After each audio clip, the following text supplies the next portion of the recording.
za Wakenya, kuanzia usiku ambapo alifanya mkutano wa hadhara na wanahabari, matangazo yaliyopeperushwa hewani moja kwa moja, kuingia pia katika bunge la kitaifa kwa yeye mwenyewe kusimama kwa muda mrefu na kutoa tetesi zake, katika bunge la seneti pia katika hali pia ya kuwa mgonjwa. Kuna hisia fulani ambazo zitatokea sehemu fulani, na baada ya kutoka hapo, kuna wengi wangehoji kwamba baada ya kutoka hospitalini pengine angekuwa ni mtu mwenye utulivu tu na kusema kwamba naenda kupumzika, nimeondoka, nimepona, najisikia nafuu, lakini bado akawa ni mtu ambaye anataka kutafuta hisia. Sasa sijui kama ni swala kwako wewe kama wakili ama mtazamaji wa kawaida kama Mkenya, ni jambo unalichukili ama mtatia hisia, aidha hisia za ni jambo unalichukia kwa namna gani, kule kutaka kuvutia hisia, aidha hisia za huruma, hisia za mtu ambaye amelengwa na njama tofauti? Wacha nizungumze kama mtu ambaye aliyeleta mapinduzi ya katibu mkuu Cleophas Malala kule UDA. Wewe ni mwanamgambo. Mimi mwanamgambo. Wacha nizungumze kama mwanamgambo. Wakati unafanya mapinduzi, unapaswa kutumia muda mchache sana kukamilisha ile kitendo ambacho unataka. Kupanga unaweza kuchukua muda mrefu, lakini kutekeleza unafaa uchukue muda mchache sana. Na kitu kingine ambacho watu wanapaswa kuelewa ni kwamba kumng'atua naibu wa rais si jambo la rais unaamuka tu asubuhi na kufanya. Ni jambo ambalo unachukua wakati kupanga mikakati, kuelewa wale ambao watafanya hayo mambo na kujua litafanywa kutoka point A ama hadi B na litafanywa haje. So ni kitu, mimi kwangu naibu wa rais anapaswa kubeba msalaba wake na ajilaumu mwenyewe, kwa sababu kile kitu ambacho hako anajaribu kufanya cha kujaribu kupata hisia ya Wakenya, hisia ambayo hako anapata kutoka kwa watu wa nyumbani, ni kwa sababu kwa muda mwingi ambao ametumia maneno kadha wa kadha wakati mzozo huu ukianza, kwamba nilikusaidia kama rais kupata asilimia fulani ya kura. Pili, juzi akisema kwamba nilikusaidia, tulichaguliwa na wewe tukapata kura milioni 7. Sisi wote tunafahamu tatizo lililotokea wakati wa kumchagua yeye kuwa mgombea mwenza. Naibu wa rais anafaa ajue historia yetu. Aliyekuwa naibu wa rais anafaa ajue historia yetu ya kisiasa. Historia yetu ya kisiasa inatueleza kwamba yale ambayo yanaitwa ile mazungumzo ya watu wawili kwa kisiasa ni jambo ambalo halifuatiliwi. Ndiposa ukienda saa hii kwa sheria zetu utapata za kisiasa, wakati tunafanya kile kitu ambacho kinaitwa coalition agreement, lazima tukiweke na Register of Political Party. Lakini yale mazungumzo ambayo yanaongelelea si mazungumzo ambayo sisi wa Kenya tunayajua kikweli. Lakini kile kitu ambacho tunajua ni kwamba rais aliyoko alijipeleka mwenyewe kwenye mlima na akaomba kura na akapewa, na imedhihirishwa ya kwamba yeye kama naibu wa rais aliingia kwa vita ambavyo hajajipanga vilivyo ili kuweza kupigana, na ni vita za kisiasa. Na akiweza kutazama nyuma, wakati huyu rais alikuwa naibu wa rais kwa ile serikali ya Jubilee, alijipanga kisawasawa, na alikuwa na numbers kule bungeni na alikuwa na numbers kule Senate, na ilifanya rais aliyekuwa hiyo wakati hakuweza kumwimpeach.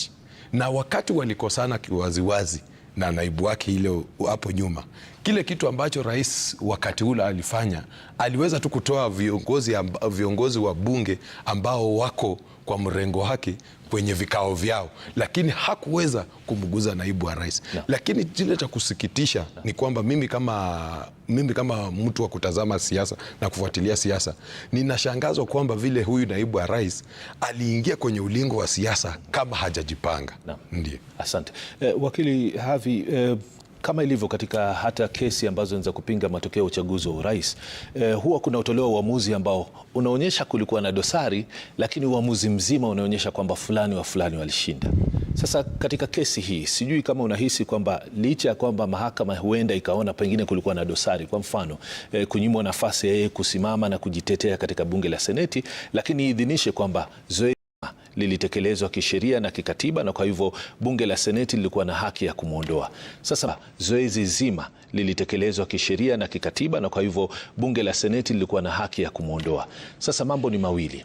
Ikiwa uamuzi kama huo unaweza ukatokea, je, itampa afueni naibu rais kwamba siku moja kwa kupewa mtazamo kwamba kulikuwa na dosari akasimama kwa uchaguzi, au uamuzi utakaotolewa utakuwa ndio unammaliza kisiasa kabisa? Kwa sababu kuna wengine watahoji, basi kama ilikuwa hivyo, mbona hakujiuzulu mapema kabla ya kufikishwa katika kesi hizi? Sidhani kwamba ni matumaini ya Rigathi Gachagua kwamba atarejeshwa mamlakani na mahakama. Msukumo ambao unamwelekeza afuatilie kesi hii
That's it. And you can tell them we are here.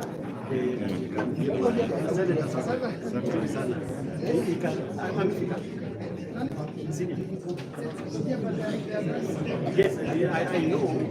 I'm supposed to be with him, but I was told to come and meet the prosecution.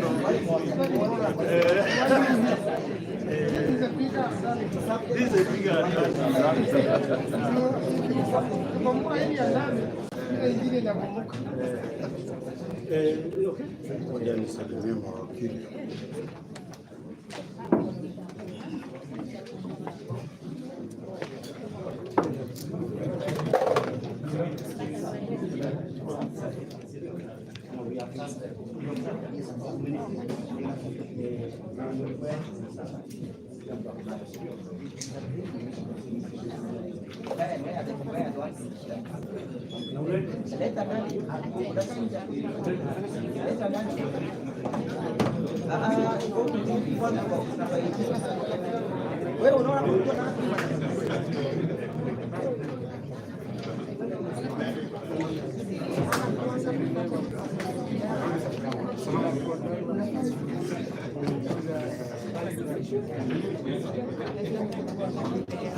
We've actually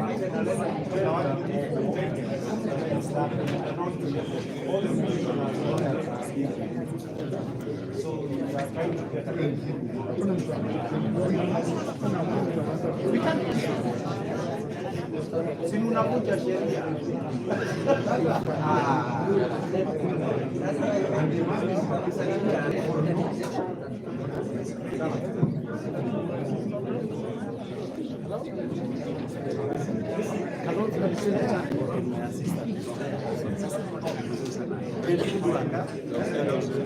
Yes. I was told with Gachagua. Weke channel. Channel.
Oh ya kita sama.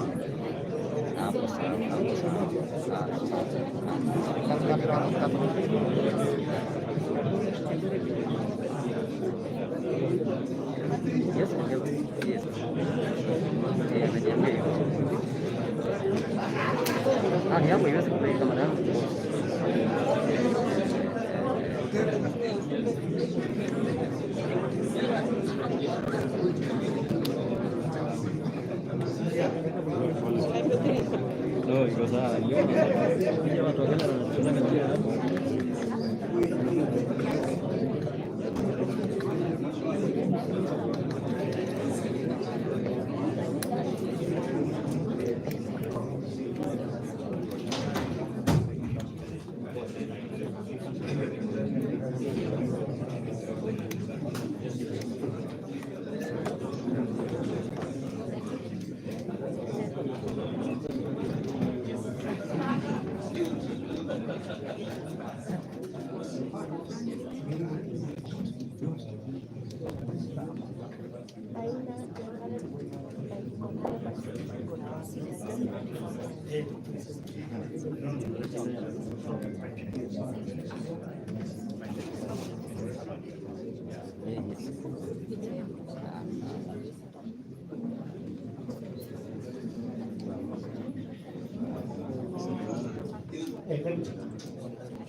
Good morning, everyone.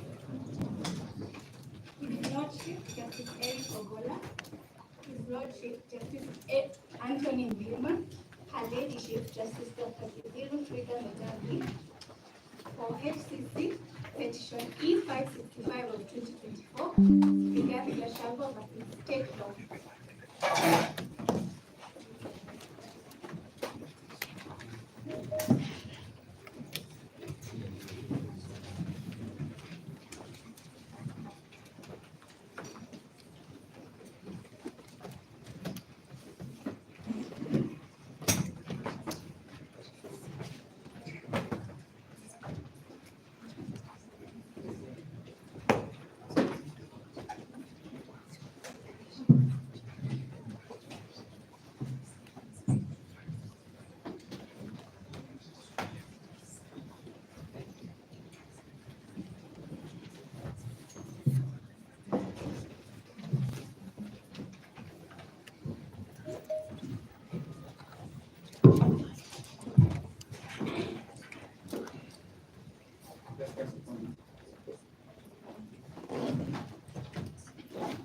My Lords, Your Ladyship, in petition number 565 of 2024. Well, we have to study.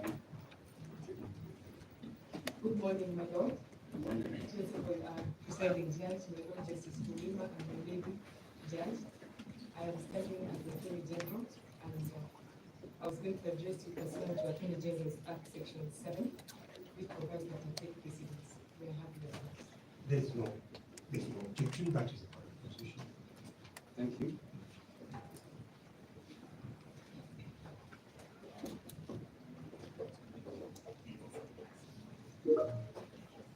So,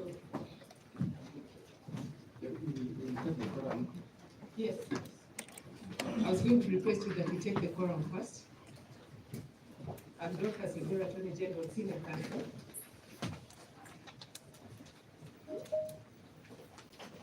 The Attorney General has also been sued as a party, and therefore representing the Attorney General is Professor Gideon Mugai, Senior Counsel, Shadrach Mose, the Solicitor General, Emmanuel Bita, Deputy Chief State Counsel. Emmanuel who? Emmanuel Bita. Where is he? I'm present.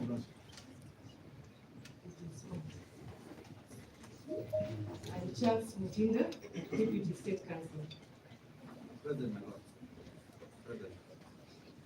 For the National Assembly, we have Eric Zumbo, I'm present, my Lord. Paul Nyamodi, Present, my Lord.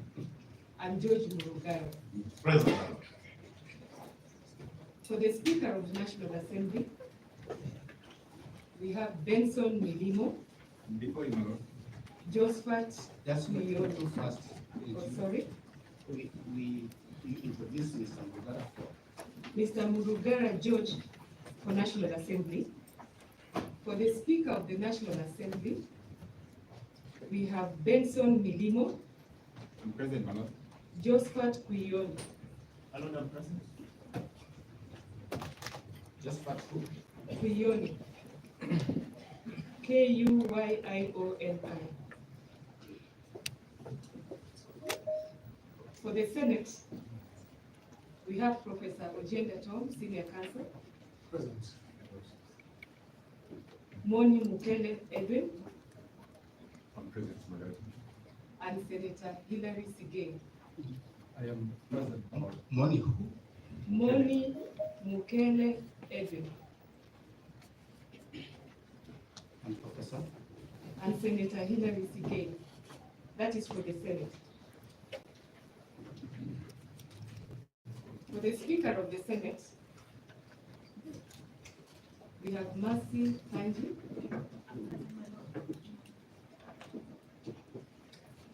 And Peter Wanyama. Present, my Lord.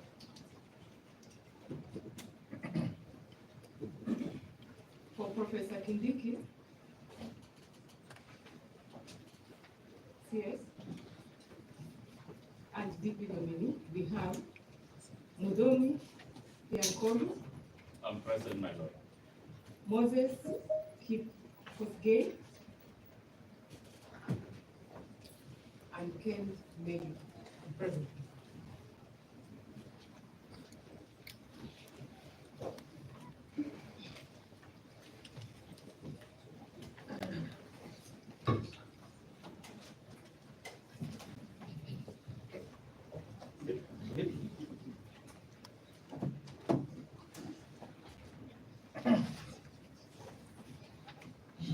My Lords, your leadership,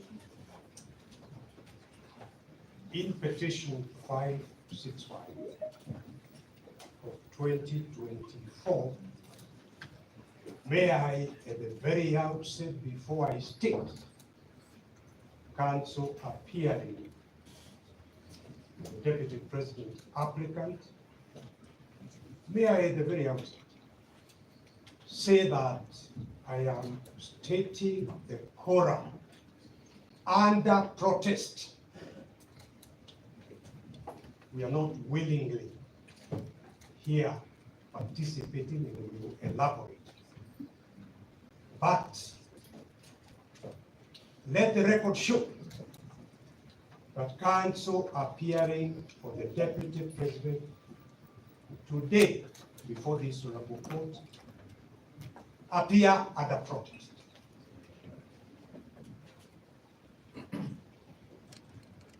As I say, the basis will be elaborated later. I appear, or waited for the record, I appear with my colleagues, Tom Acharya,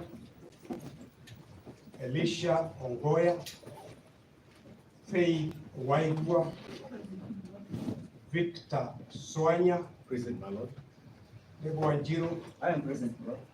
Andrew Muge, Please, we are recording the program. Faith Waigwa, Faith Waigwa, Victor Soanya Ogeto. Debo Wanjiru, I am present, Lord. Andrew Muge, George Wandati, Mr. Sakim Pa, and John John. Present, Lord. My Lords, your leadership, as I sit down, I seek clarity on whether it is only petition 565 of 2024 that this honorable court has before it today, or whether they are any other petition. I thank you.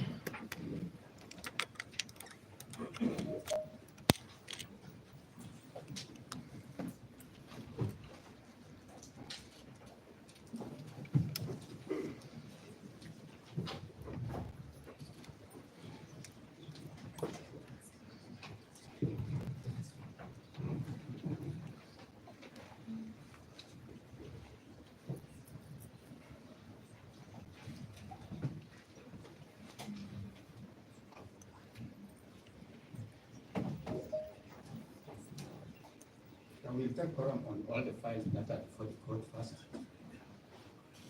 Petition E015 of 2024 at Kerugoya. Petitioner David Muni Mazenge and four others versus the National Assembly and 5 hours.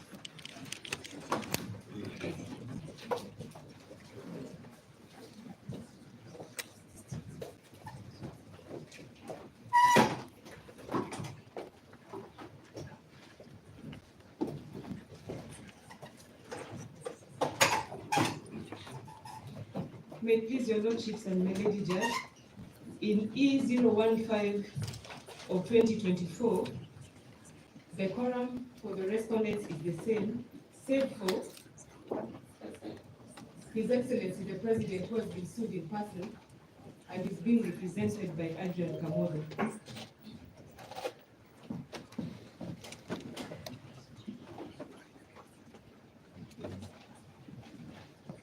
Yes, for the purposes of clarity, just report the quorum fully.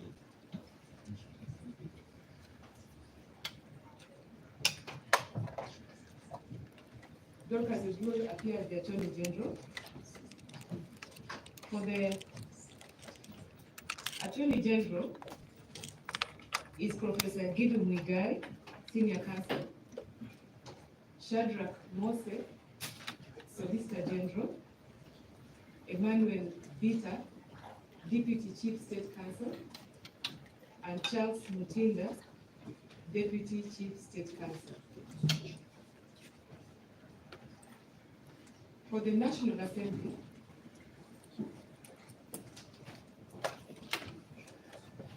Eric Gumbo, Modi, and Mugala George.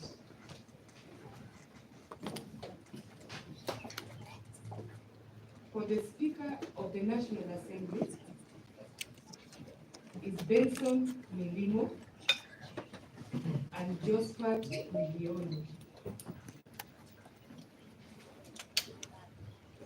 For the Senate, Professor Ojienda Tom, Senior Counsel, Moni Mukele Edwin, and Senator Hilary Sigei.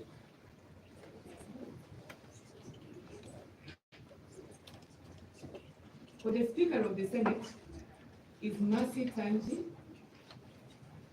and Peter Wanyama.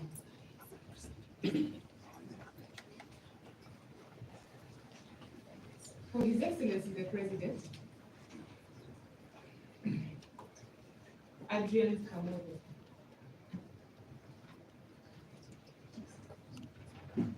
For Professor Kindiki,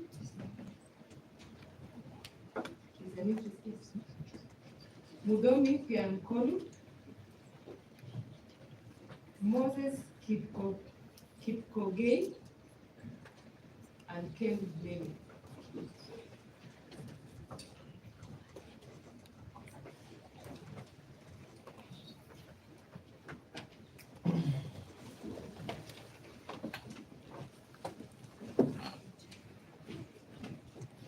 Your Lordships and Your Lordship, my name is Kipe Mongai,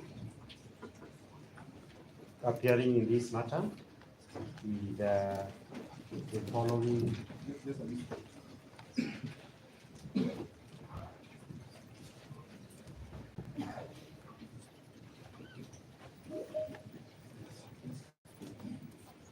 My Lord, in this matter, I appear with Senator Daniel Manzo. Question, my lord. Your name, please. My name is Kipe Mungai. I thought I'd said it, my lord. Kipe Mungai. Sorry. I appear in this matter, my lord, with Senator Daniel Manzo. Present, my lord. Mr. Ndegwanjiro. I'm present. Honorable Jerry Maina. Present, my lord. Mr. George Sankimpa. Present, my lord. Mr. Andrew. Mr. Kibe. Yes, oh, sorry. We are recording. You are recording. Sorry. Dan Manzo. Mr. Ndegwanjiro. Present, my lord. Senator Honorable Jerry Maina. Present, my lord. Mr. George Sankipa. I'm present, my lord. Mr. Andrew Muge.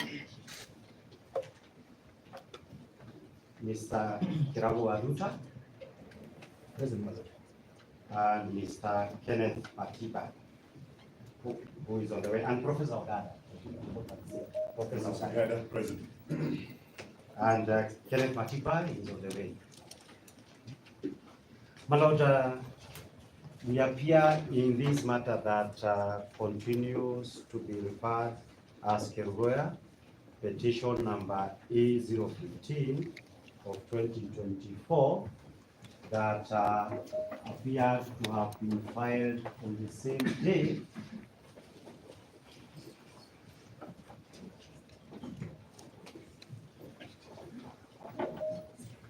So you appear for which party? We appear for the petitioners in that.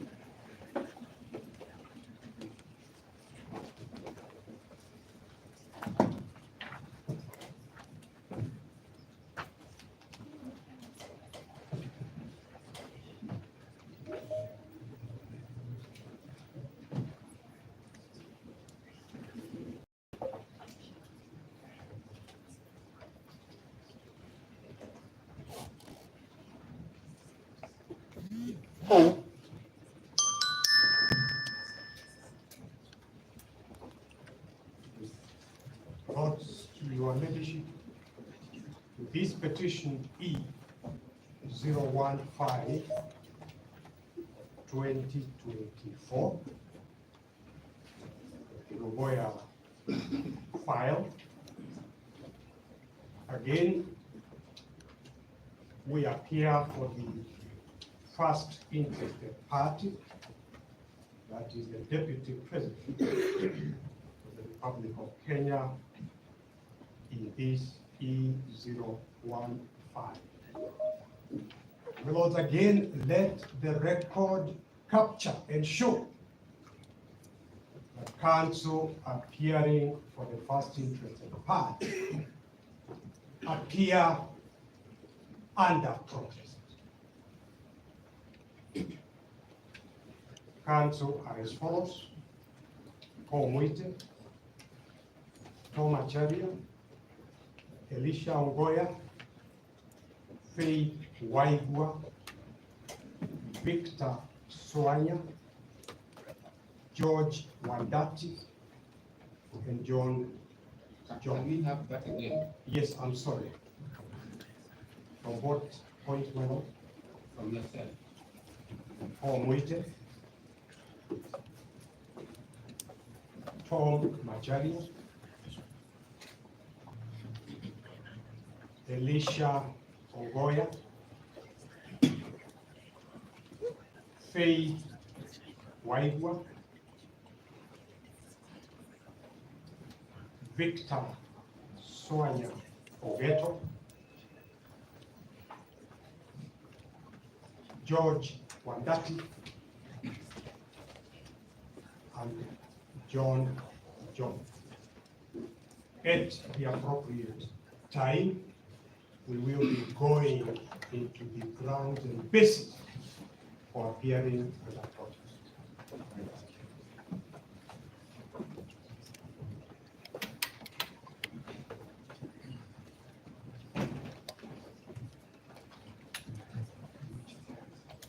My lord, before there were also certain clarifications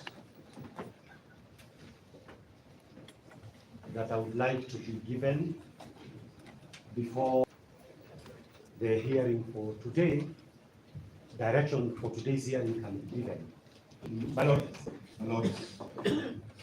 Before Mr. Kide moves on that file, are there other files, especially file number petition E572, 2024, is it before the bench?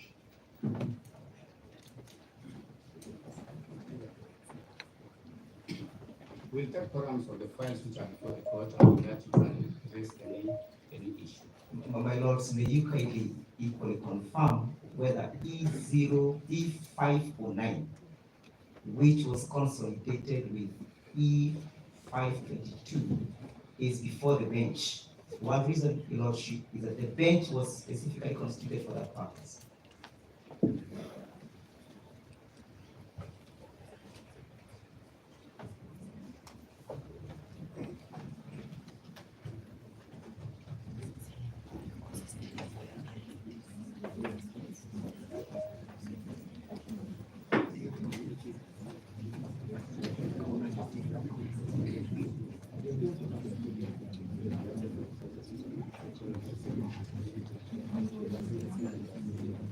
Petition E13 of 2024, High Court of Kerugoya, Thomas Kimozo Maingi, petitioner versus Deputy President of Kenya, respondent, and the Honorable AG.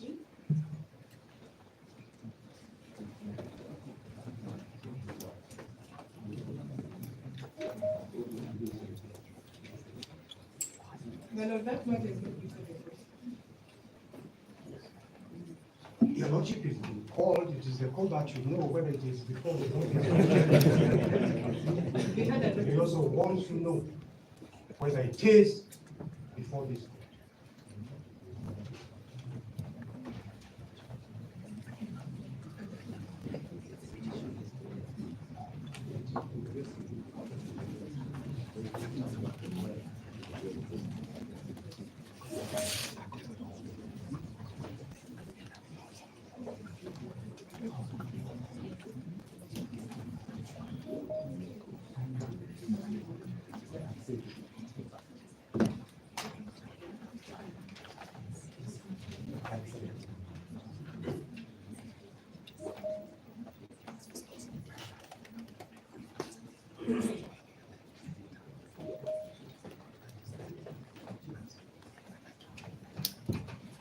My Lord, so my ladies, kindly, with your kind permission, I would also want to seek clarification for my own petition which I have filed, petition number E567.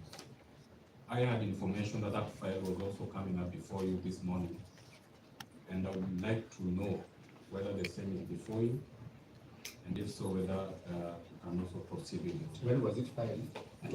It was filed on the 18th of October 2024, and it came up before Honorable Justice Mamuye, who gave directions that it should come up actually tomorrow, and I believe that is part of the reasons why there is protest in this matter.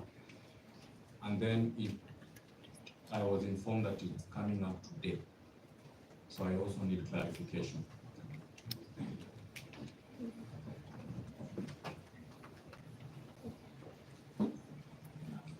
May it please the court. My name is Dr. Eboso. My petitioner is E541 of 2024, a petition that was filed on 8th of October, and a petition in which we got directions on 16th of October, directing that it be brought before the Chief Justice for this bench. Raises the same issues as the issues that were consolidated, and I'm appearing in person with Ms. Ivy Mwami, the second petitioner, and we were seeking clarifications with regard to directions on that file, because as we can see, the files that were filed on 17th of October, and which directions were given, and the bench was proceeded. So we expected that the matter would be mentioned together with this one today. Thank you. Lord, with utmost respect, this honorable court is a court of record. And the record is very, very important.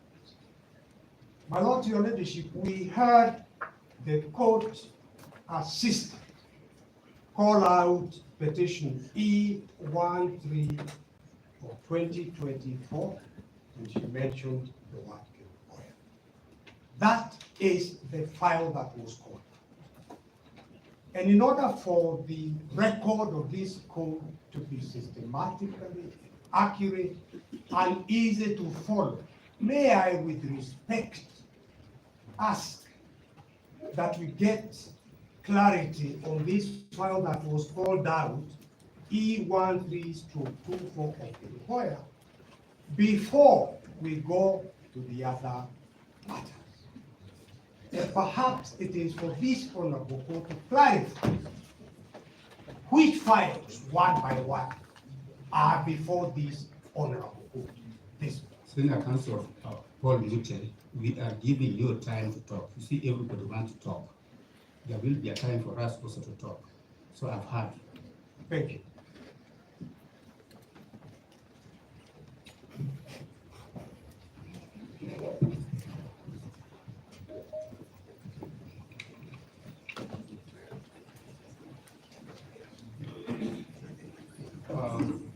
for this morning, for the purposes of hearing this morning, the applications which are before the court are application number E0113, which was consolidated in Kilgoya before it arrived here with E0114. 011414. Then we have application number E0115, also from Kilgoya. That is application before this court. And then we give direction on those applications. And then E565. Those are the three matters which are before this court and in which the Honorable the Chief Justice has constituted this bench for hearing and determination.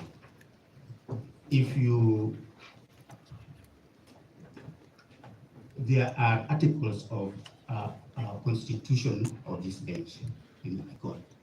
So the three matters before the court are E565, E015, E0113, and E014.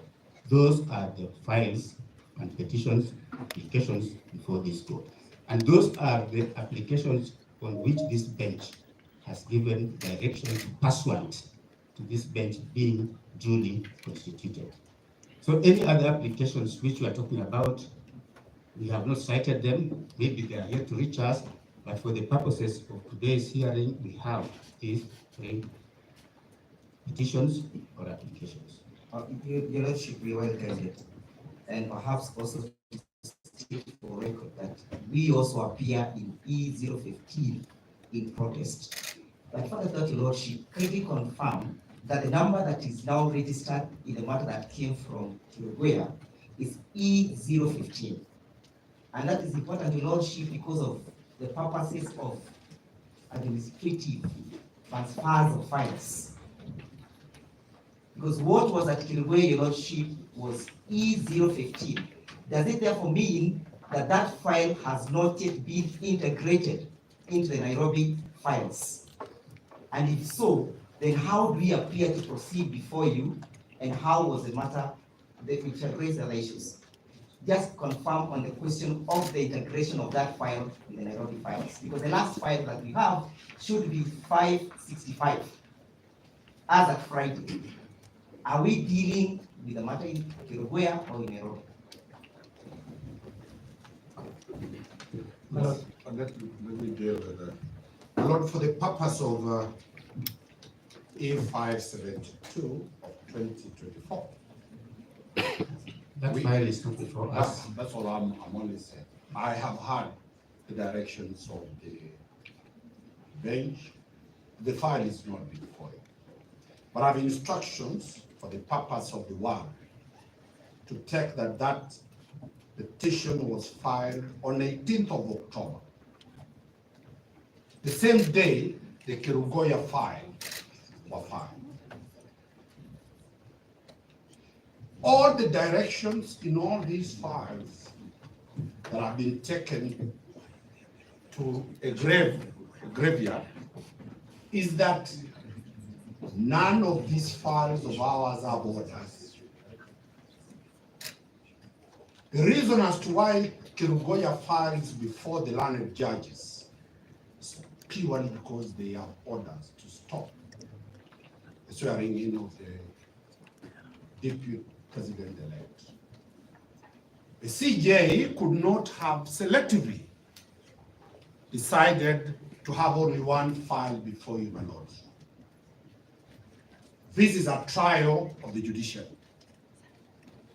It is a trial that goes to the root cause of whether there is impartiality. Mr.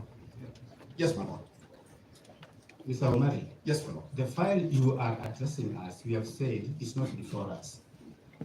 And the files which are before this court are the files in which this specific bench has been empaneled. Thank you, my lord. Allow me to mourn. Because the questions I'm raising are very pertinent, that there are files selectively brought before you, but there are others. Mr. Omari, we wouldn't know that because, as you understand, we only deal with matters in which we have been empaneled. We do not empanel ourselves. Thank you very much. The empanelment authority has heard me loud and clear. Thank you.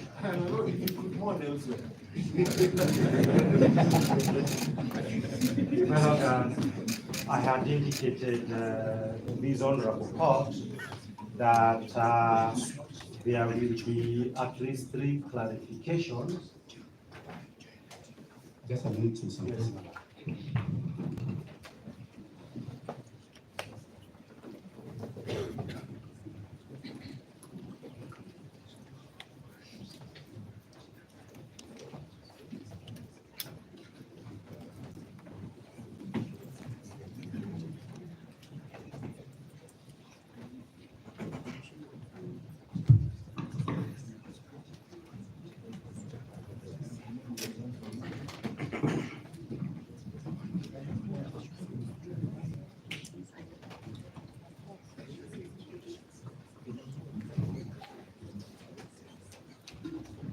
Now, I think we need to get something right.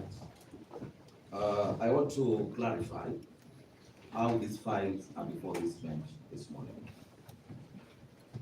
The 3 files which were filed in Kerugoya, that is 13, 14, and 15 of 2024, had some interim conservatory orders issued by the court. Further to the issuance of those orders, the learned judge made further orders requesting the Honorable Chief Justice to empanel a bench.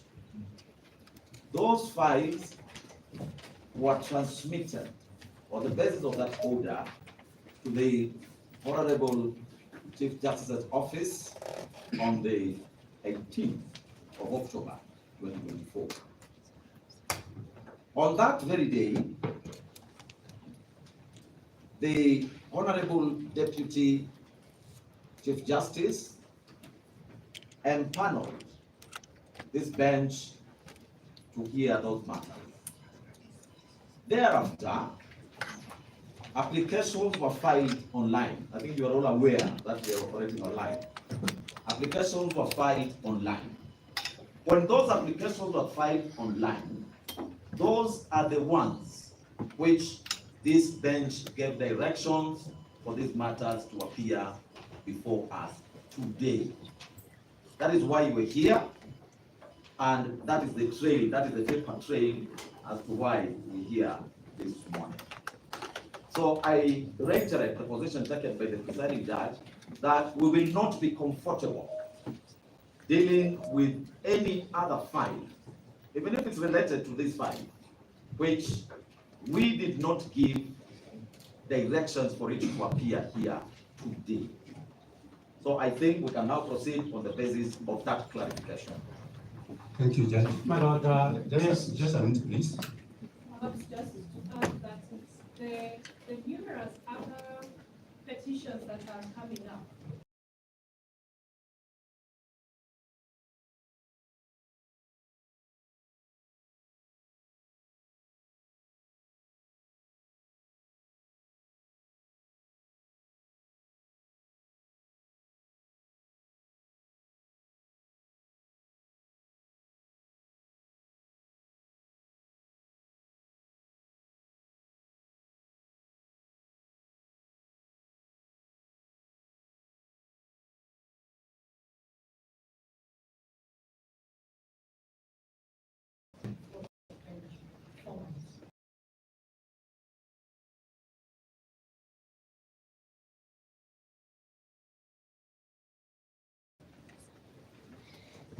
Yes, my Lord, I believe now I can be able to make the clarifications. We are starting with the immediate background that we need to make these clarifications, and we take into account. Let us finish with quorum first. There's a quorum in E013, which was consolidated in Kerugoya with E014. Just take Quran on that file.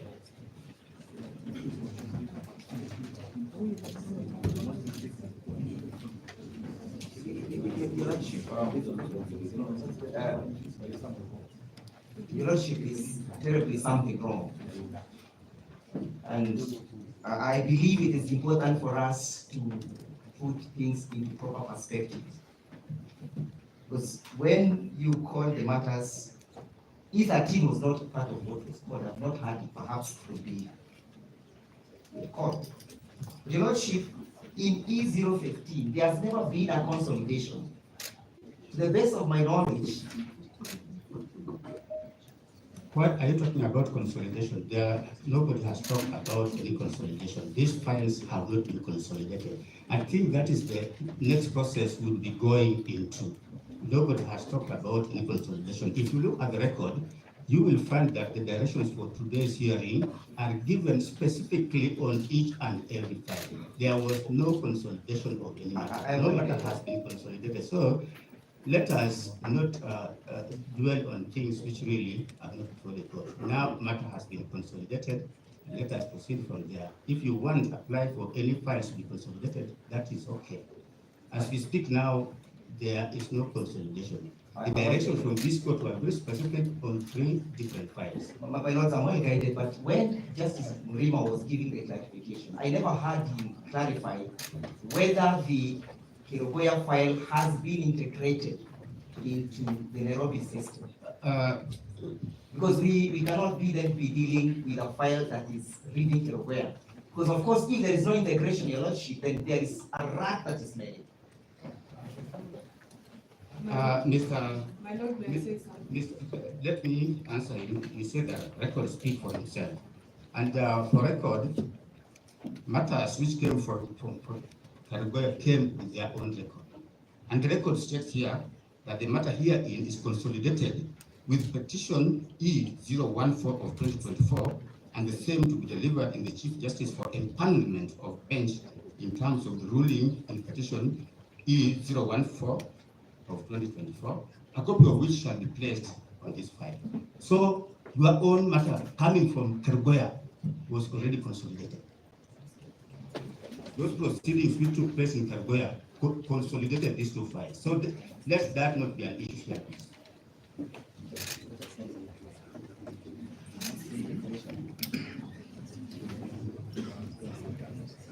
On the directions issues on 11 by Judge Richard Mongo, these were the directions. The petitioner in E014-2024 to serve their amended petition on all parties. Similarly, the petitioner in E013-2024 to serve their petition on all parties. Respondents to the petition to file their responses by noon of 17th of October 2024. Given that the files are being routed to the Chief Justice forthwith, the parties' response to the amended petition and petition E013 of 2024 may be filed in Kerugoya under the Kerugoya case tracking system online, whereupon they shall be forwarded to Nairobi. So these proceedings took place in Kerugoya. So this court has not consolidated any matter.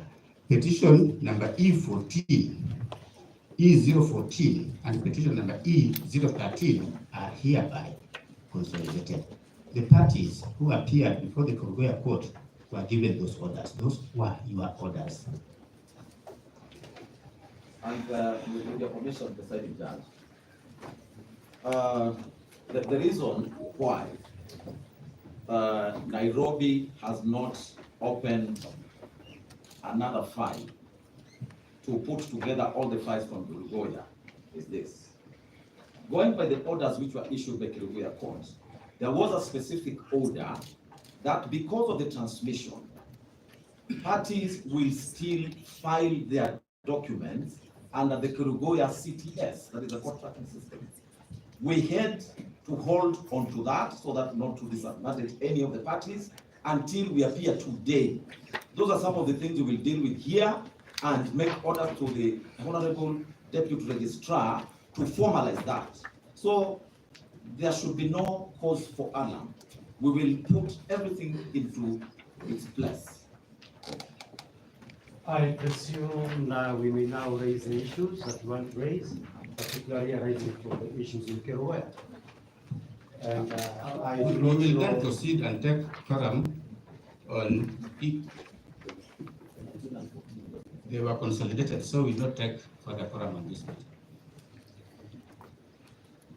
The Attorney General, I don't know, I have indicated to the court and I need to raise some clarification. You had already asserted. It doesn't override my right to represent my client. Can she then say her piece? I say mine. Now, which matter are we now dealing with? We have 0115. We have 0115. My Lord, I wanted to say that Yes. the only matter they were filed before impeachment and they have been considered to be open.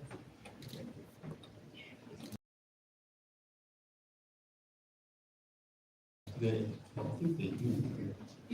We have E15. E15 has to be. But E13 and E14, although from Kerugoya, they were filed before impeachment and they have no conservative member.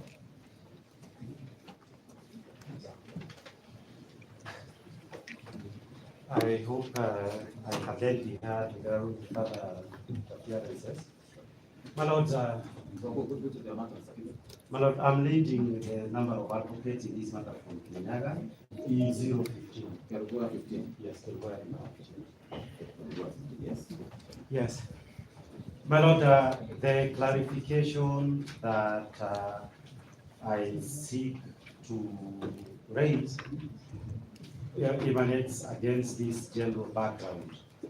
The first one, my Lord, is that there was a sitting on Saturday, which the court has since explained how that sitting occurred. With regard to that sitting, my client wrote a letter to the Honorable the Chief Justice, which has been placed on record in an affidavit in an application before you, that protesting, amongst other things, that the practice in which a Saturday sitting would be convened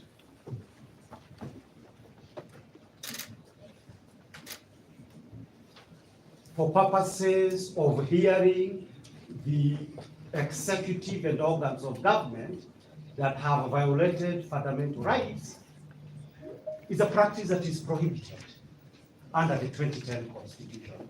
That letter is on the record. We do not trust that the Honorable the Chief Justice could actually do that because she knows the history about what used to happen. But we now learn, Your Lordship, sir, that you are convened by the Honorable Lady Justice Rulling, the Deputy Chief Justice. Lady, my Lord, arising from that are one, a legal issue and a matter of Article 150. My Lord, under the law, and we do this every day, I practice public law every day. Arising from that issues of the communication, speaking for 015, we expected that the general procedure would be, and that is what the orders implies, and required us to come on Thursday this week, that when the Chief Justice appoints a bench, she will do it in writing as required under Article 47 of the Constitution. We would be given the number of those judges and the day that they will be sitting. This day, we have not received officially, because even when the sitting happened on Saturday, I think I have a right to raise those issues. Let's give your fellow Mungai time. Mungai. I just wanted for good order. Okay, is that a clarification? Mungai. I'm Mungai, I believe he will speak in response as soon as I'm done. Let me finish. My Lord, I wanted to assist the court because my learned friend has, I believe, filed a substantive application so that the court does not hear speeches in vacuo. My learned friend should identify what application he is ventilating so that even we taking notes know what we should be responding to. That's all I wanted to say. Professor Boigai was a former Attorney General. I respect him. He was also my teacher, my professor for criminal law. But my Lord, the point that I wish to make is that I am acting for specific clients today, and as before the court, I should be having silence. He will respond. And I've indicated that we have formal applications. What we are raising is an issue that is arising from what Judge Murima has indicated. We could not put it earlier in an application. So if I may proceed, my Lord, the issue is this, that we expected a notification in writing that these judges have been appointed and they would sit on a particular day. All those notifications, including in cases of abductions, have been that the first sitting by a bench has been on a working day. All applications, and I'm aware of this as a fact. So then the first clarifications would be, on what basis would, in an application by the executive, be convened on a Saturday? That is a substantive issue because of the second reason that our background that we are giving. My Lord, under the 2010 constitutions, the constitutions provide for the Bill of Rights. My Lord, under the former constitution,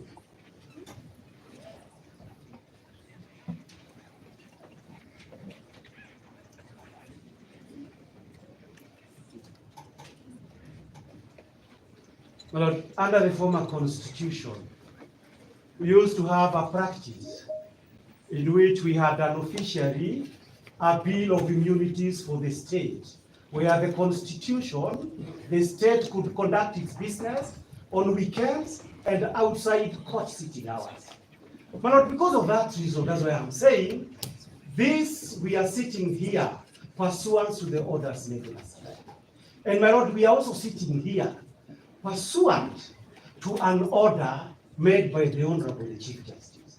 My Lord, for purposes of Article 165, I believe it's 4 of the Constitution, the powers of the Chief Justice to appoint a bench is a substantive power. It is not administrative. This power, my Lord, cannot be shared by the Deputy Chief Justice or with the Deputy Chief Justice.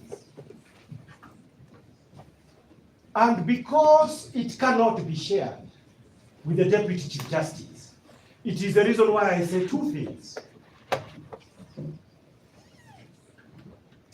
That our instructions is that we must move this court immediately to set aside that order on the basis of its unconstitutionality.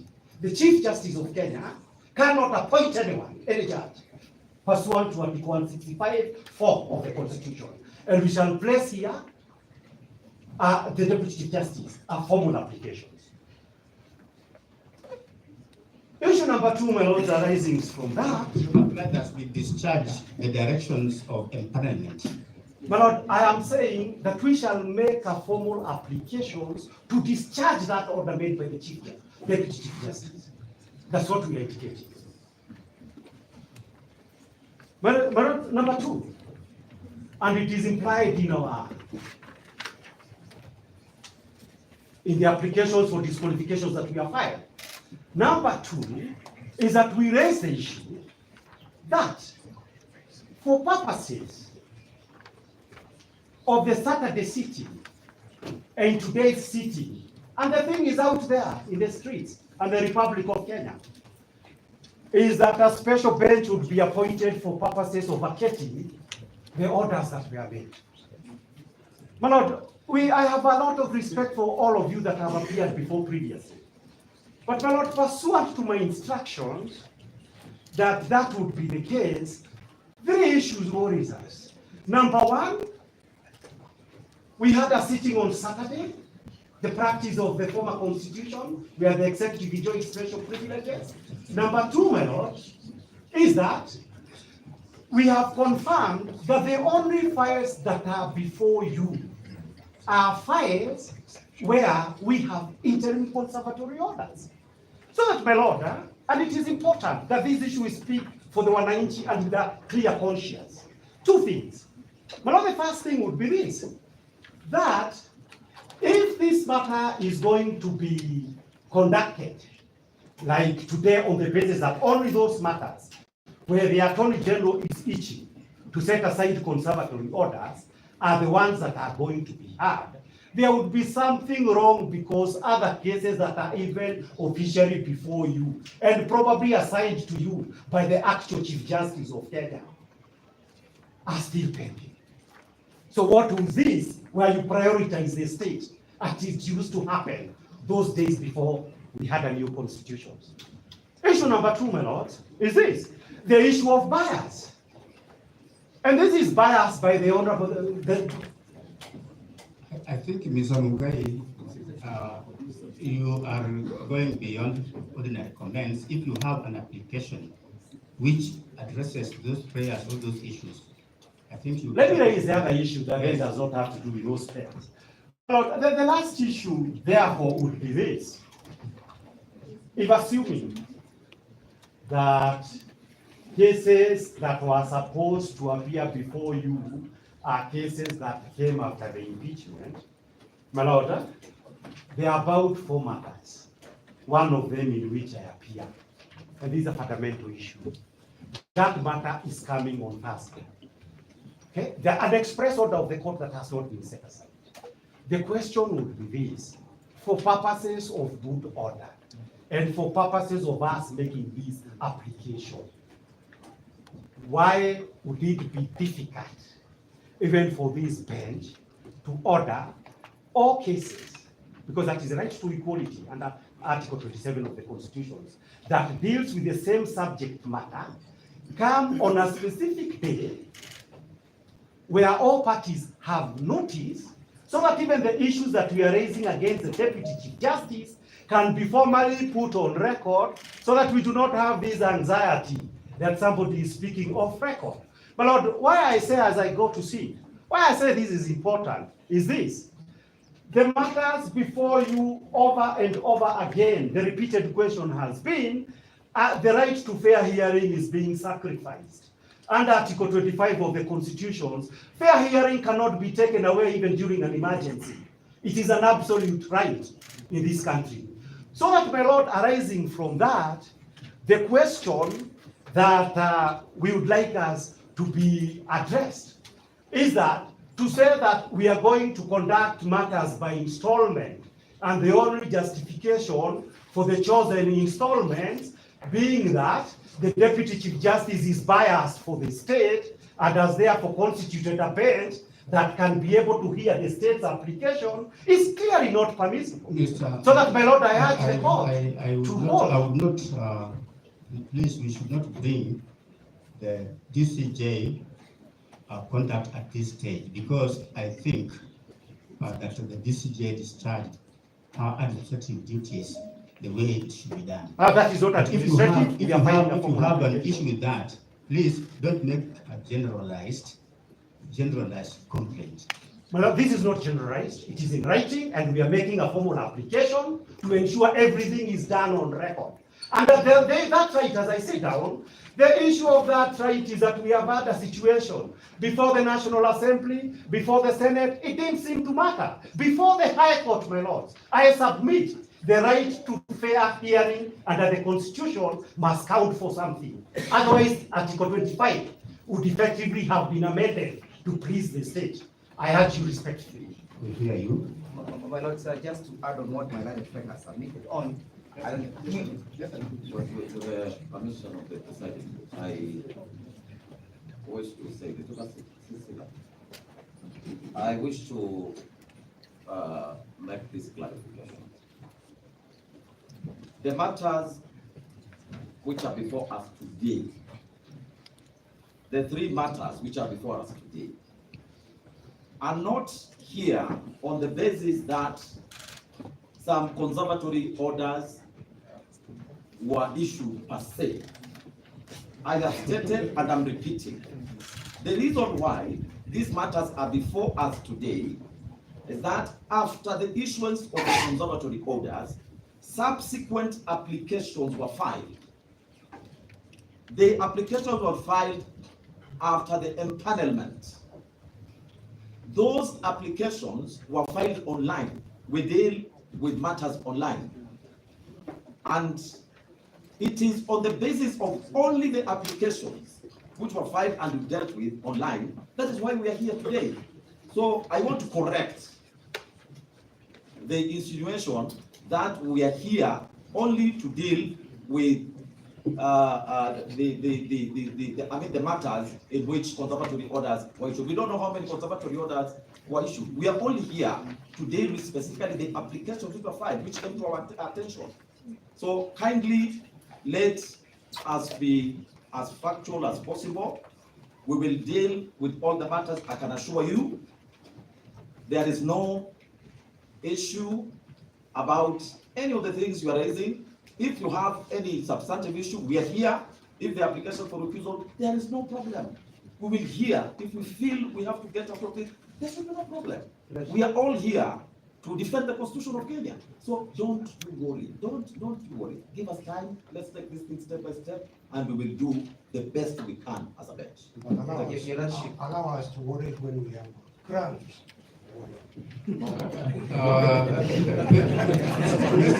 Senior Counsel Nute and Counsel Nebra, when you argue the way Mr. Mgoy has argued, that court sat on Saturday, you are arguing on both sides of the court. You know that we work online, and most of you know that matters reach us anytime, whether at night, and that is what the new constitution and the e-filing system has brought to this country. So when you argue selectively, you mislead the people. You mislead the people outside there that court sat on a Saturday. There's nothing like that. We attend to matters online as and when they come. But we have had Mr. Murai. Let it not be an exchange between the court and yourselves, because we are really very neutral party. Let us hear also from the other side. We haven't really. In E015 in Kirukoya, the deputy president is the second respondent, first respondent in fact. We haven't said our piece, and Elisha Ogoya will be making submission. But my lord, do give us, this is a very weighty matter. This E015 in Kirukoya, the orders of your brother, Mr. Justice Mungo, were given at 4 p.m. Where did the file come from Kirinyaga to go to the Deputy Chief Justice?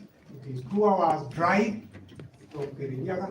When did the Deputy Chief Justice sit in the middle of the night on Friday to give permit us to articulate these issues for the sake of the nation? We're not just dealing with the removal and the challenge to the removal of the deputy president. We are dealing about the president that will be set for the removal of deputy presidents in future and the removal of presidents in future. I don't presiding judge. I want to renew my request that the court permit us to be orderly. We are now about to hear a second speech, a third speech, a fourth speech. This court, as we have been told by the senior most advocate here, is a court of record. What application are we hearing so that we on this side can prepare to respond? We cannot respond to speeches.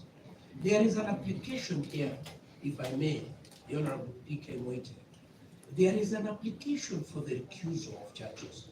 It is the right of my learned colleagues to bring such an application. But having brought it, they should then confine themselves to it. Then we can respond to it. But we cannot sit here the whole afternoon listening to speech after speech intended for another audience other than this.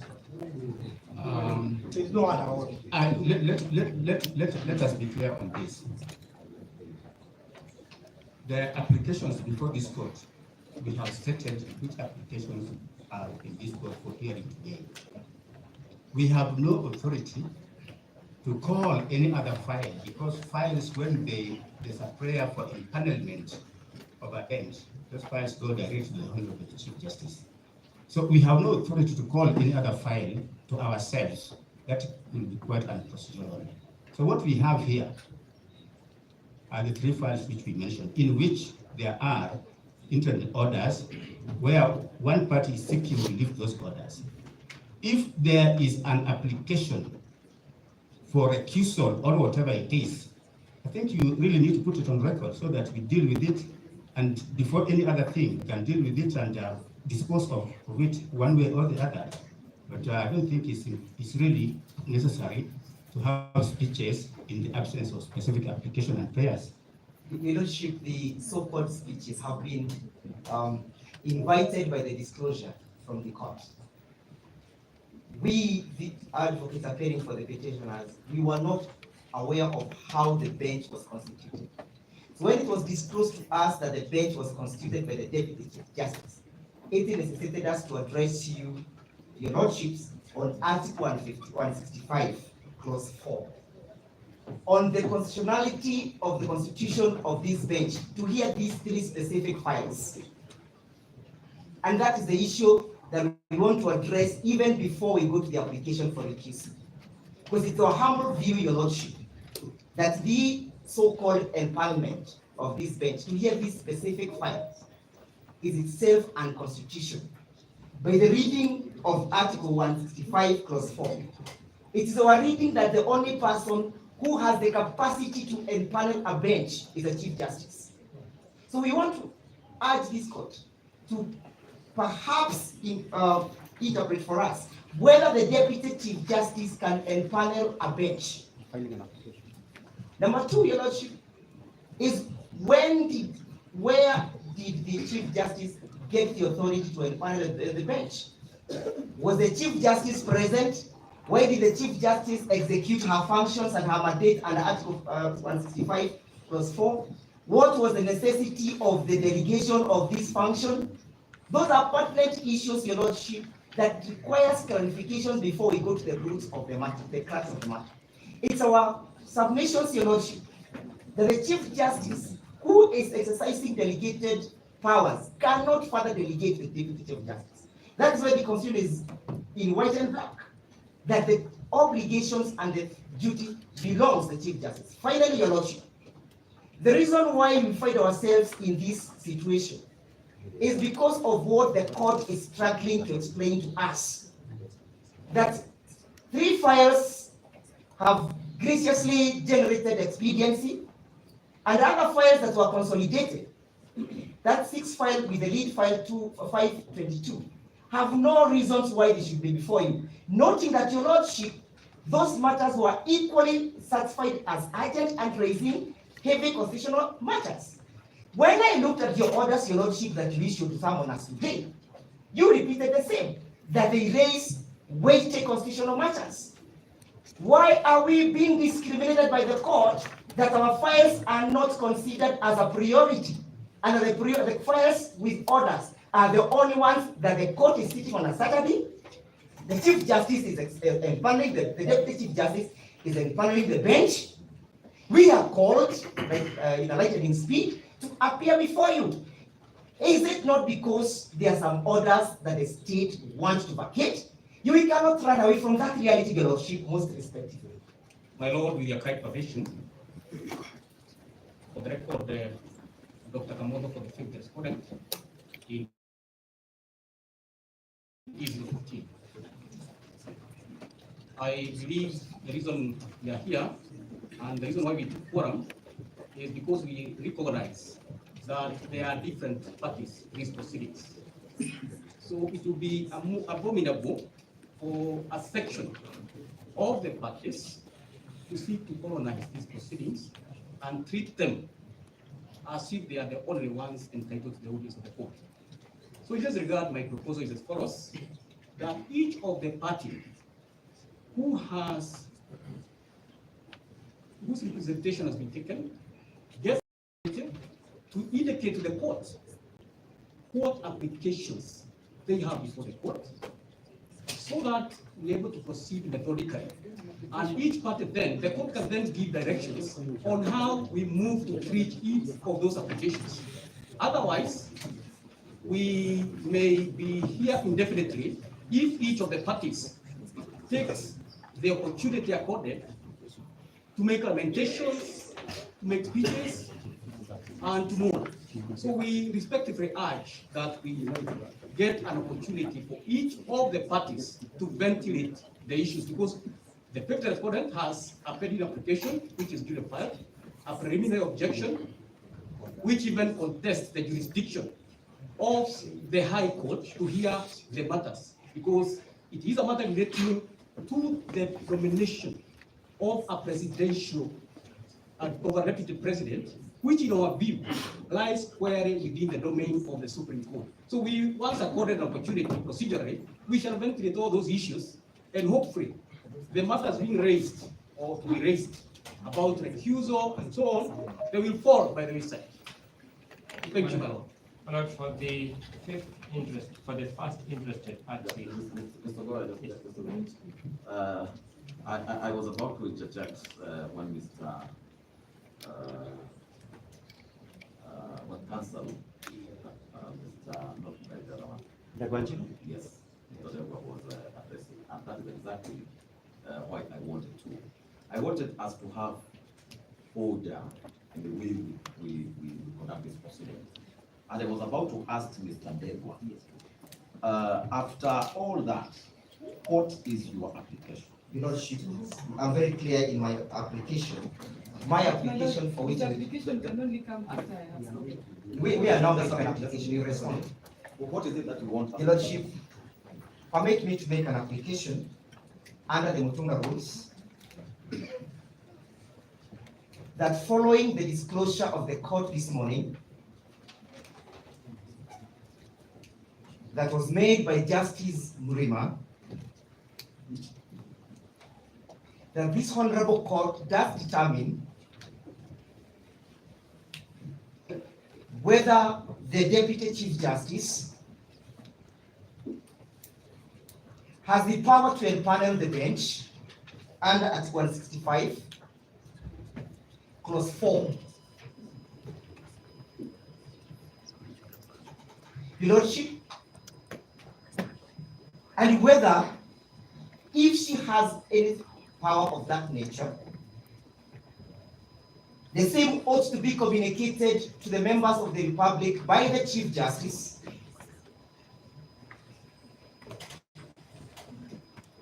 that is to say, Your Lordship, that the Chief Justice has delegated her powers under Article 165, Clause 4 to empanel this bench. Your Lordship, this is the background of my application. That on the 14th of October 2024, the Honorable Chief Justice did empanel this bench to hear and adjudicate over 6 matters, which were consolidated with the lead file being 522. And the files that were consolidated, Your Lordships, my lady, were 522, 509, 537, 528, 525, and 546. Your Lordship, it is our humble submissions that this bench was exclusively empaneled to handle those files, and that the communication was effectively made to the parties by the Honorable Chief Justice. I am giving the background of my application, and that we are aware that subsequently other files, and the most important one is E014 of 2024, which came from Kerugoya, was equally slated for empanelment before the Chief Justice. To date, Your Lordship, there is no communication from the Office of the Chief Justice other than this morning that this file was equally empaneled and designated for hearing by this bench. Your Lordship, the other ground is this, Your Lordship, that when we appeared before you on the 16th of October, Your Lordship, we sought your indulgence, Your Lordship, to have a further mention on the 18th of October. My Lord, I'm sorry we are constrained to interject, seek your guidance. My name is Muzomi, appearing for Professor Kubiki. Listening to my colleagues, he is making an application before this bench, complaining about wrongs supposedly made by the Chief Justice and the Deputy Chief Justice in bringing us to this session of today. For me, the clarification I wish the court to provide is whether an application of that nature can be made informally without the CJ and the DCJ being made parties to that application and being offered an opportunity to explain, so that to be fair on these state officers, it's easy to speak to the gallery and cast all manner of insinuations and aspersions against them. And if my Lord finds that an application of that nature cannot be made informally without actually filing a formal application and joining the CJ and the DCJ so that they have a chance to respond to these insinuations, I suggest again, and I beg the court, I'm a very junior counsel, but Professor Mugai wonders that we run the risk of coming to a court of law to speak to the gallery. In parliamentary language, what I fear is happening is what is called filibustering, my lord. To filibuster is where you go to a forum intended to deal with the business of the day, and you keep making speeches upon speeches that have no bearing on the business of the day, where the motive is to ensure that the business of the day is not conducted. To the best of my knowledge, the business of the day, there were applications on their side, there were applications on our side, and the court was graceful enough to give both sides an opportunity to come today to ventilate those applications. Instead, we've lost 2 hours, my lord. We have not been addressed on those applications. We are just filibustering. My lord, perhaps if I may. Yes. Yes. My lord, you're being invited to interpret Articles 161 and 163, 1B, 1 and 2, which designate the Chief Justice and the Deputy Chief Justice as head and deputy head of the judiciary. And you're being asked to inquire into the manner that they perform their duties as head of the judiciary and to interpret Article 165(4). That can only be a substantive, through a substantive application to which all parties must respond. I think my concern then, Dedo and my friend Kibe, is that you are taking the court for a long ride and we're ending up wasting a lot of time in court. I wish you could go to the issues. If the question is, if you are ending up with an application for the disqualification of the bench, why can't you go to that point instead of beating around the bush, as you say? My lord, if I may, just to bring it to the court's attention, that the issue that my learned colleagues have taken up rather dramatically this morning is an issue that they have taken up with the Chief Justice by way of a letter. Before they came to court, they have taken up those issues with the Chief Justice by way of a letter. If that is the avenue that they have chosen, then let them deal with it by way of the letter. It isn't anything that should take your lordship's time. That letter remains. They have written it to the Chief Justice. We have been copied on the letter, and we await the learned Chief Justice's response to the letter. It isn't anything that should take up time this morning. My name is Vanjir Mondi. I am acting in person. We filed an application for a certificate of urgency on the 8th of October, 2024. Before this bench was impaneled on the 15th of October, 2024. Unfortunately, some of the points we were seeking have been overtaken by events. And today, as we have heard, our application has not been placed before you. And we are just concerned that our application will once again overtake our application, my lords and my lady. So we're asking with the kind of indulgence, if you would please at least allow us time, my lords and my lady, for our application to be consolidated and heard together with the other applications that have been heard today. Madam, for the 5th interested party in 15, I just be heard for 1 minute only. My Lord Judge asked an important question. How do we move forward? But the paradox as I got it, because I don't make speeches, is that my colleagues accused this side of making speeches, and in the process they made speeches. But having said that, my Lord, an issue has arisen following disclosures by my Lord Justice Bremer about how this bench has been constituted. It's now apparent that the petitioner and the first interested party in petition 15 have an issue with that. We suggest that we be given time to file a formal application. It could not have been filed earlier because the disclosure has been made here. And since that issue goes to the core of your capacity seat, it ought to be resolved preliminarily. Whether you have been properly empaneled is the most preliminary of preliminary issues. We urge that you give direction on the nature of a timeline when that application ought to be filed, a timeline when responses will be filed, then give us a return date to come and pass that application on whether you are properly constituted. Because if it turns out that you are improperly constituted, even the issue of recusal becomes secondary. But if it comes out that you are properly constituted, then the issue of recusal now follows. I urge that if we follow that route, in accordance with my teacher's guide and Professor Gedungwe guide, there will be greater order and coherence. And I thank you. But is that an adjournment? Is that Mr. Boy applying for an adjournment? Because he's saying, and perhaps wrongly, that even the refusal application comes after the termination of the question on panel.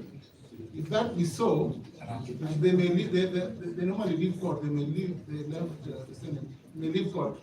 Let them say whether they are applying for an adjournment. Is that remark, they normally leave court, the left Senate, my palatable in this court, my lord? I mean, that. No, because it's an adjournment. No, is that remark palatable for my lord and my lady? But because, you know, we have decorum at the bar. If you have a professor of law misbehaving at the bar, I'm urging that you direct that remark to be withdrawn first, then we make progress. I'm urging, my lord. The remark was made in your presence. I'm urging it to be withdrawn first, then I can respond. My lord, I have no problem with withdrawing the remark, but the point is, it is a veiled application for adjournment, because Mr. Ngoya is saying that the court must address the question of empanelment before the recusal. So why can't you just get to the point? I am answering the question now, but I know that he has withdrawn. He said he has no problem with withdrawing, but he will withdraw. I want him to withdraw first, my lord, because I'm entitled to take it. I have no problem with withdrawing. My friend, back. No, I have no problem, my lord. I withdraw the remark, but Thank you. there is practice. Thank you. Let me now address the question. My lord, because again, I was my teacher and my mentor of many years. I have no respect for him. I just know my own dignity asserted, because I can't protect my father's dignity if my own is in question. But having said that, my lord Judge Bremer, you are a witness that the issue of how this bench was empaneled has been disclosed here when we are here. We have raised concerns through learned colleagues Kido Mungai and learned colleague Mr. Jerome and Mr. Debwa that we now want to take that as an issue. My colleagues have rightfully submitted that matter requires a substantive application. Rightly, we agree with them fully. But you'll agree with me that if you are improperly constituted, then you cannot make one more step. It's therefore in that regard that my lord Judge Bremer asked, how do we move forward? also had my learned mentor, Professor Gidu Muigai, again ask, how do we move in an orderly manner? I'm suggesting let that substantive application be placed before you. Being as preliminary as it appears on the face of it, give back-to-back timelines on the compliance by the parties. Let the parties come and now formally address you on that question. Let us have a determination on that question. I humbly pray.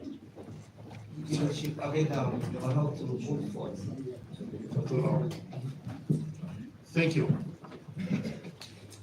Allow me, my lords and my lady, to address the issue of disclosure, which is actually being attributed to Mr. Justice Mrima.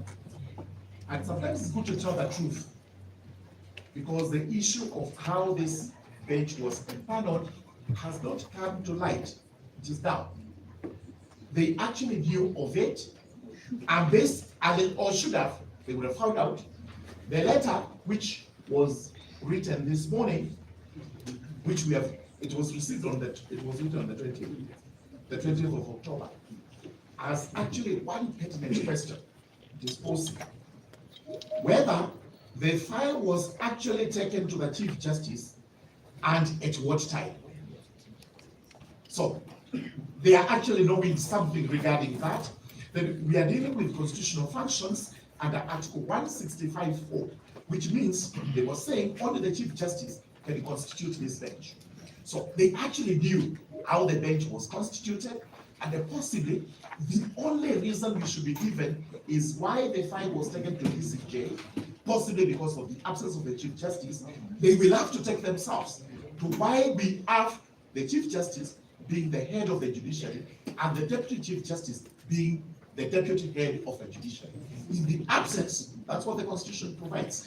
In the absence of the Chief Justice, it is the Deputy Chief Justice who is supposed to do administrative work, which, and here, let's not reverse what we were told.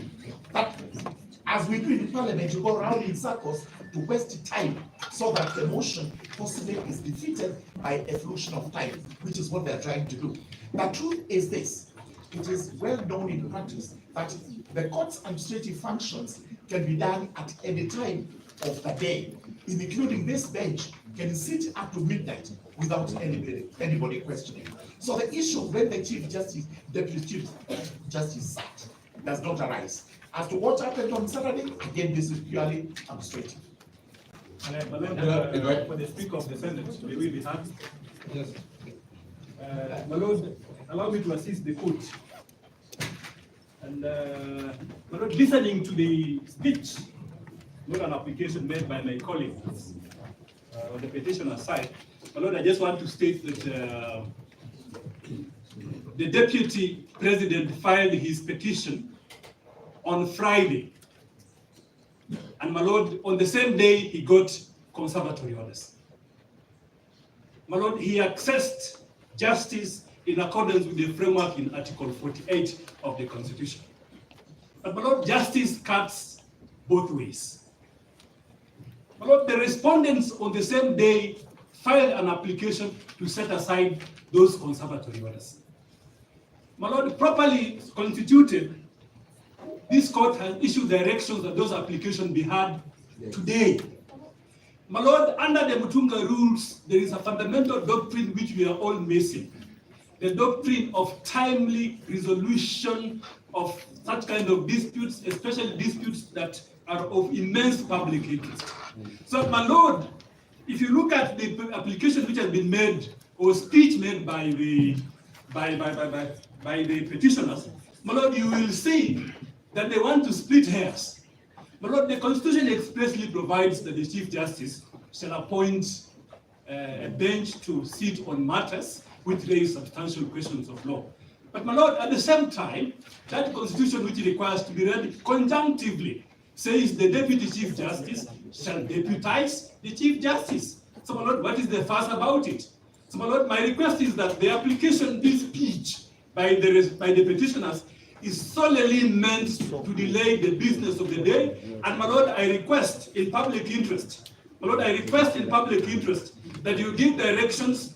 We proceed with the application. We are here to respond the application for conservatory orders. And my Lord, you also hear our application to set aside the conservatory orders. My Lord, that will make juridical sense and promote public interest. Thank you. My Lord, if I may just add, this court has the control of the proceedings. And this is a very weighty matter. It concerns the deputy president of this country. I will not allow everybody to speak, because if everybody is going to speak, we are going to head nowhere. A challenge has been posed on the validity of this bench to sit. This is the direction we are making. The application challenging the validity of this court to sit must be filed within 1 hour and responded to within 1 hour. We will come at 2 to listen to that application.